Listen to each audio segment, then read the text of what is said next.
do it anyway. We'll see if I post this or not. I'm just going to do it just in case I decide to later. This is the 1428. This is the 40-gallon R.D.W.C setup I'm working on. Simple. Like I said, I may not post this. If I do, that means I finished it and decided to do it anyway, but there's so many of them out there, so I didn't really feel this video was needed. But who knows? We'll see. I might just do it. If it helps one person, it's worth doing. So here's what we're doing. Actually, I'm bored, so I'm painting my bucket yellow and in a nice little green color. I'm trying to do my logo. We'll see how far that goes. But basically, you got this bucket here. It's the reservoir.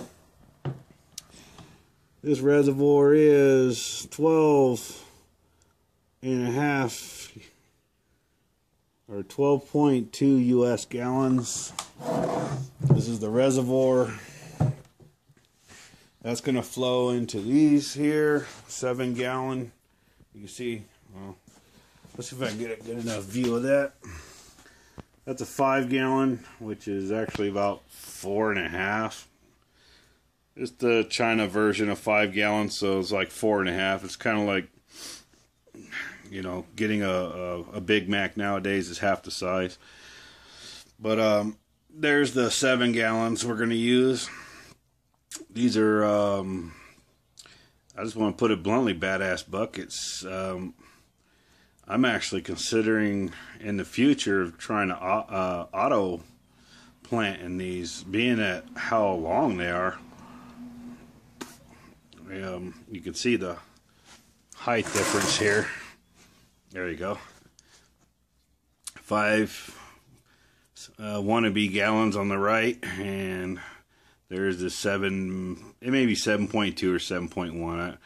That's just political BS. It's 7 gallons, but we'll run 4 of those. That one, that one, that one, that one, and that'll be the res. So today, my good buddy's bringing over the parts.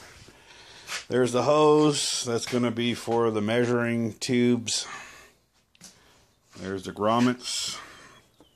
Same old grommets I used on all the other ones. Most of us use. We'll drill a hole in here, and that's where the nice little hose will be here. I'll get to all that, but that's what's going on, man. We're gonna rock and roll with that. And you see, I already on my head, I already cut the holes in the lids. These pop in, and when I mean pop in, I made it to where they popped in, which is pretty tight. These are screw-on lids with locks because they're heavy duty. So the lid won't be able to come off, but the pot can still come out. So shouldn't need just to peep in at roots or something like that. That's about it. Still got to cut the lid. I got to paint it and do all that for the res. Probably put a hole in that breather stuff. There's the 250-gallon pots are going to be there. I'm actually, original design that I showed the pictures of, I had 3 pots on here. I'm actually thinking I'm probably only going to do 2 pots. The problem is with 3, unless I'm doing those little month-old veg grows like some people do. You know me, I don't do that. That third plant in the middle is just going to be slammed against the other 2. So I'm thinking these ones are going to do 2 apiece. So it'll be 4 of these in the tent, or 4 pots, 2 of these containers, 50 gallons apiece. So it's going to be 4 plants in there. And then I'll have these 4 7-gallon buckets on the other side. So both of them will have 5 feet by 5 feet space. So you'll have 4 7-gallon buckets on 5 feet. And you'll have 2 50-gallon totes with a reservoir on the other 5 by 5 space. Now, I'm actually thinking I'm going to try it for the heck of it because I got way too many clones. Like I said, you need any, just holler at me. I got more than an all-you-can-eat buffet. I'm gonna build a little sprayer setup in here, kind of like the easy cloners, that kind of crap. I'm gonna build something like that, a little bit different twist on it.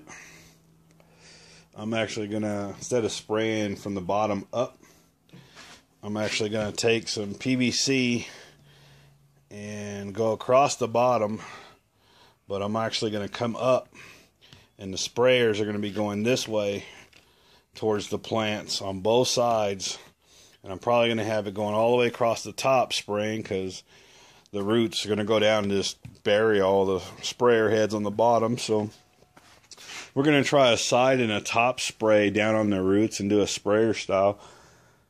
I don't know anybody that's done a full grow doing that. I'm just going to do it because, like I said, why not? I mean, they clone faster than a dome does. Typically 7 days with a good sprayer cloner versus 10 to 15 days with the regular dome. You can do 7 days if you do really good. I've done it. Perfect conditions, but so I'm gonna try out a sprayer method on that just to play around. That I haven't really seen, so why not? The hell with it. So that's about all that's going on. I'll get back to you here once we start drilling these holes. I'll get all the sizes of drill bits you need and all that stuff. These are going to be these are 1/2-inch barbs. These are that's going to go in here, which these are basically 1/2-inch grommets. That's all you need. I'll let you know the exact drill bit size you'll need. What I found out is the one that's for these, you don't want to use. Don't even do it. They tend to leak if you move the hose and stuff like that. You got to drill one step below what these are for, and that makes a freaking super tight seal. So you could move the hose to drain it or whatever you want. You don't have to worry about those little tiny drip leaks and all that crap. So like I said, I'll give all that info out. Alright. We'll catch up to you guys a little bit later when we get cracking. Later. Happy growing. See you in a bit. Be back in a while. Not gone yet. Wait for it. Wait for it.